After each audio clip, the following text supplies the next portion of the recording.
ನಮಸ್ಕಾರ ಪ್ರಿಯ ವೀಕ್ಷಕರೇ, welcome to ವಿದ್ಯಾರ್ಥಿ ವಾಣಿ ಯೂಟ್ಯೂಬ್ ಚಾನಲ್.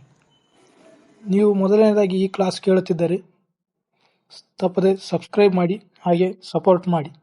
ನಾವು ಇವತ್ತು BA 4th ಸೆಮ್ ಅರ್ಥಶಾಸ್ತ್ರ ವಿಷಯದ ಅಂತಾರಾಷ್ಟ್ರೀಯ ವ್ಯಾಪಾರದ ಅನುಕೂಲಗಳು ಮತ್ತು ಅನಾನುಕೂಲಗಳ ಬಗ್ಗೆ ಚರ್ಚಿಸೋಣ. ಅನುಕೂಲಗಳು ಅಥವಾ ಪ್ರಯೋಜನಗಳು ಎರಡೂ ಒಂದೇ. ಮೊದಲನೇದಾಗಿ ಪೀಠಿಕೆಯನ್ನು ನೋಡ್ತಾ ಹೋಗೋಣ. ಅಂತಾರಾಷ್ಟ್ರೀಯ ವ್ಯಾಪಾರದ ಪ್ರಯೋಜನಗಳ ಬಗ್ಗೆ ಅರ್ಥಶಾಸ್ತ್ರಜ್ಞರಲ್ಲಿಯೇ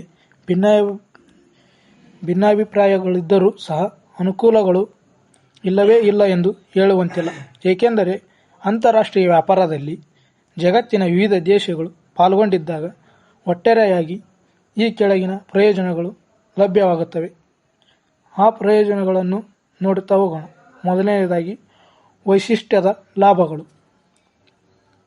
ಅಂತಾರಾಷ್ಟ್ರೀಯ ವ್ಯಾಪಾರದಲ್ಲಿ ವಿವಿಧ ದೇಶಗಳು ತೊಡಗಿದಾಗ ಅಂತಾರಾಷ್ಟ್ರೀಯ ಶ್ರಮ ವಿಭಜನೆ ಮತ್ತು ವೈಶಿಷ್ಟ್ಯ ಸಾಧ್ಯವಾಗುತ್ತದೆ. ಇದರಿಂದಾಗಿ ಉತ್ಪಾದನಾ ಸಾಮರ್ಥ್ಯ ಹೆಚ್ಚಿಸುವುದಲ್ಲದೆ ಸಂಪನ್ಮೂಲಗಳ ದಕ್ಷ ಉಪಯೋಗ ಸಾಧ್ಯವಾಗುತ್ತದೆ. ಸರಕುಗಳ ಉತ್ಪಾದನಾ ವೆಚ್ಚ ತಗ್ಗುತ್ತದೆ ಮತ್ತು ಉತ್ಪಾದನೆ ಹೆಚ್ಚುತ್ತದೆ. ಸಮಯದ ಉಳಿತಾಯ ಸಾಧ್ಯವಾಗುವುದರ ಜೊತೆಗೆ ಹೊಸ ಸಂಶೋಧನೆ ಮತ್ತು ಆವಿಷ್ಕಾರಗಳಿಗೆ ಉತ್ತೇಜನ ಸಿಗುತ್ತದೆ. ಎರಡನೆಯದು ಕೈಗಾರೀಕರಣ. ಅಂತಾರಾಷ್ಟ್ರೀಯ ವ್ಯಾಪಾರವು ಬೃಹತ್ ಕೈಗಾರೀಕರಣಕ್ಕೆ ಕಾರಣವಾಗುತ್ತದೆ. ಮುಖ್ಯವಾಗಿ ಹಿಂದುಳಿದ ದೇಶಗಳು ಕೈಗಾರಿಕಾ ಅಭಿವೃದ್ಧಿ ಸಾಧಿಸಲು ವ್ಯಾಪಾರ ನೆರವಾಗುತ್ತದೆ.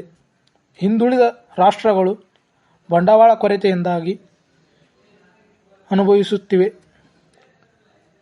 ಇಲ್ಲಿ ತಂತ್ರಜ್ಞಾನದ ಅಭಾವವಿದೆ. ಸಂಘಟನಾ ಚತುರತೆ, ಶ್ರಮ ದಕ್ಷತೆ ಮತ್ತು ತಂತ್ರಜ್ಞಾನ ಬಹುವೇ ಹಿಂದುಳಿದಿದೆ.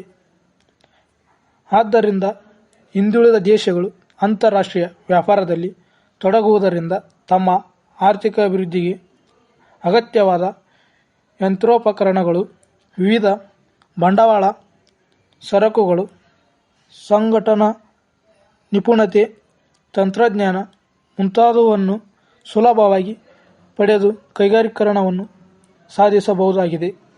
ಮೂರನೆಯದಾಗಿ ಅಗತ್ಯ ಸರಕುಗಳ ಆಮದು. ಅಗತ್ಯ ಸರಕುಗಳನ್ನು ಅಂತಾರಾಷ್ಟ್ರೀಯ ವ್ಯಾಪಾರದಲ್ಲಿ ಯಾವ ರೀತಿಯಾಗಿ ಆಮದು ಮಾಡಿಕೊಳ್ಳುತ್ತಾರೆಂದರೆ, ಸಂಪನ್ಮೂಲಗಳ ಹಂಚಿಕೆಯಲ್ಲಿ ವಿವಿಧ ದೇಶಗಳ ನಡುವೆ ಅಸಮಾನತೆ ಇದೆ.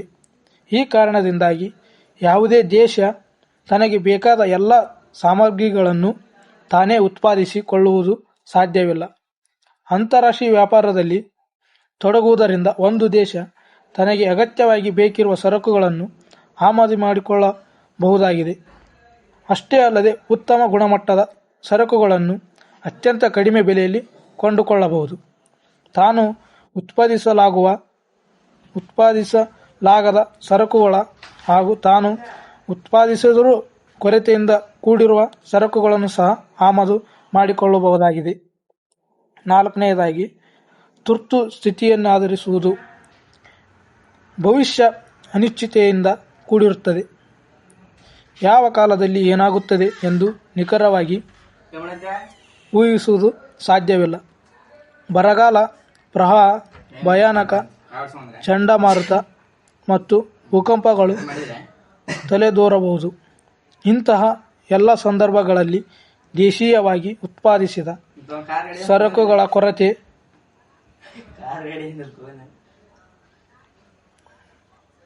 ಸಂಭವಿಸಬಹುದು. ಆಗ ವಿದೇಶಗಳಿಂದ ಕೊರತೆಯಿಂದ ಕೂಡಿರುವ ಸಾಮಗ್ರಿಗಳನ್ನು ಆಮದು ಮಾಡಿಕೊಳ್ಳಲು ಅಂತಾರಾಷ್ಟ್ರೀಯ ವ್ಯಾಪಾರ ನೇರವಾಗಿ ತುರ್ತು ಪರಿಸ್ಥಿತಿಗಳನ್ನೆದುರಿಸಲು ಸಹಾಯ ಮಾಡುತ್ತದೆ. ಐದನೆಯದು ಸರಕುಗಳ ಬೆಲೆಯಲ್ಲಿ ಸಮಾನತೆ. ಸರಕುಗಳ ಬೆಲೆಯಲ್ಲಿ ಯಾವ ರೀತಿಯಾಗಿ ಸಮಾನತೆಯನ್ನು ಕೊಂಡುಕೊಳ್ಳಬಹುದು ಎಂಬುದನ್ನು ನೋಡೋಣ. ಸಂಪನ್ಮೂಲಗಳು ಬೇರೆ ಬೇರೆ ದೇಶಗಳಲ್ಲಿ ಬೇರೆ ಬೇರೆ ಪ್ರಮಾಣದಲ್ಲಿ ಲಭ್ಯವಿರುತ್ತದೆ. ಆದ್ದರಿಂದ ಸರಕುಗಳ ಬೆಲೆಗಳಲ್ಲಿ ವ್ಯತ್ಯಾಸಗಳು ಕಂಡುಬರುತ್ತವೆ. ಅಂತಾರಾಷ್ಟ್ರೀಯ ವ್ಯಾಪಾರದಲ್ಲಿ ವಿವಿಧ ದೇಶಗಳು ತೊಡಗುವುದರಿಂದ ಸಂಪನ್ಮೂಲಗಳನ್ನು ವಿವಿಧ ದೇಶಗಳ ನಡುವೆ ಸಮಾನವಾಗಿ ಹಂಚುವ ಪರೋಕ್ಷ ಅವಕಾಶ ಲಭ್ಯವಾಗುತ್ತದೆ. ಇದರಿಂದಾಗಿ ವಿಶ್ವ ಮಟ್ಟದಲ್ಲಿ ಸರಕುಗಳ ಬೆಲೆಗಳಲ್ಲಿ ಸಮಾನತೆ ಸಾಧಿಸುವುದು ಸಾಧ್ಯವಾಗುತ್ತದೆ ಎಂದು ಹೇಳಲಾಗುತ್ತದೆ. 6ನೇದು ಬಂಡವಾಳ ಚಲನೆ.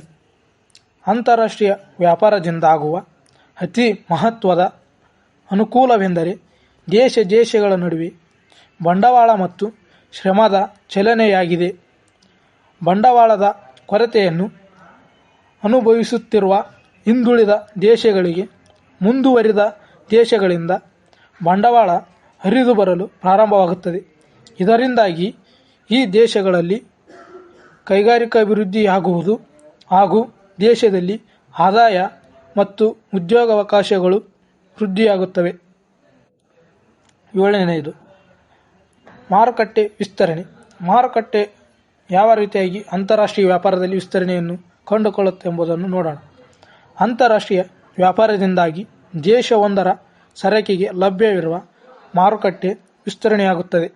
ಇದರಿಂದಾಗಿ ಶ್ರಮ ವಿಭಜನೆ ಸಾಧ್ಯವಾಗಿ ಅಂತಾರಾಷ್ಟ್ರೀಯ ವೈಶಿಷ್ಟ್ಯದ ಲಾಭಗಳನ್ನು ಪಡೆಯಬಹುದಾಗಿದೆ. ಮಾರುಕಟ್ಟೆಯ ವಿಸ್ತರಣೆಯಿಂದಾಗಿ ಉತ್ಪಾದನೆ ಹೆಚ್ಚುವುದಲ್ಲದೆ ಉದ್ಯೋಗ ಮತ್ತು ವರಮಾನ ಕೂಡ ವೃದ್ಧಿಯಾಗುತ್ತದೆ ಎಂದು ಹೇಳಬಹುದು. 8ನೇದು ಅಂತಾರಾಷ್ಟ್ರೀಯ ಸಹಕಾರ. ಅಂತಾರಾಷ್ಟ್ರೀಯ ವ್ಯಾಪಾರದಲ್ಲಿ ಅಂತಾರಾಷ್ಟ್ರೀಯ ಸಹಕಾರ ಯಾವ ರೀತಿಯಾಗಿ ಹೋಗುತ್ತದೆ ಎಂದು ನೋಡುತ್ತಾ ಹೋಗೋಣ. ಅಂತಾರಾಷ್ಟ್ರೀಯ ವ್ಯಾಪಾರದಲ್ಲಿ ಜಗತ್ತಿನ ವಿವಿಧ ದೇಶಗಳು ಪಾಲ್ಗೊಳ್ಳುವುದರಿಂದ ದೇಶಗಳ ನಡುವೆ ಸಹಕಾರವೇರ್ಪಟ್ಟು ಅಂತಾರಾಷ್ಟ್ರೀಯ ಸಹಕಾರ ಮತ್ತು ಸಹಬಾಳ್ವೆ ಸಾಧ್ಯವಾಗುತ್ತದೆ. ಇದರಿಂದಾಗಿ ದೇಶಗಳ ನಡುವೆ ವೈಷಮ್ಯಗಳು ಇಲ್ಲದಂತಾಗಿ ಯುದ್ಧದಂತಹ ಭಯಾನಕ ಸಾಧ್ಯತೆಗಳನ್ನು ಕಿತ್ತೊಗೆಯಬಹುದು. ದೇಶಗಳು ಪರಸ್ಪರ ಸಹಕಾರದಿಂದ ಹೆಚ್ಚಿನ ಅನುಕೂಲಗಳನ್ನು ಪಡೆಯಬಹುದಾಗಿದೆ. ಸಂಪನ್ಮೂಲಗಳ ದಕ್ಷ ಬಳಕೆ. ಅಂತಾರಾಷ್ಟ್ರೀಯ ವ್ಯಾಪಾರದಲ್ಲಿ ಯಾವ ರೀತಿಯಾಗಿ ಸಂಪನ್ಮೂಲಗಳ ದಕ್ಷ ಬಳಕೆಯಿಂದ ಅನುಕೂಲವನ್ನು ಪಡೆಯುತ್ತದೆ ಎಂಬುದನ್ನು ನೋಡ್ತಾ ಹೋಗೋಣ. ಅಂತಾರಾಷ್ಟ್ರೀಯ ವ್ಯಾಪಾರದಲ್ಲಿ ತೊಡಗಿರುವ ವಿವಿಧ ದೇಶಗಳಲ್ಲಿ ಲಭ್ಯವಿರುವ ಸಂಪನ್ಮೂಲಗಳನ್ನು ಹೆಚ್ಚು ದಕ್ಷವಾಗಿ ಪೂರ್ಣ ಪ್ರಮಾಣದಲ್ಲಿ ಬಳಸಿಕೊಳ್ಳಬಹುದು.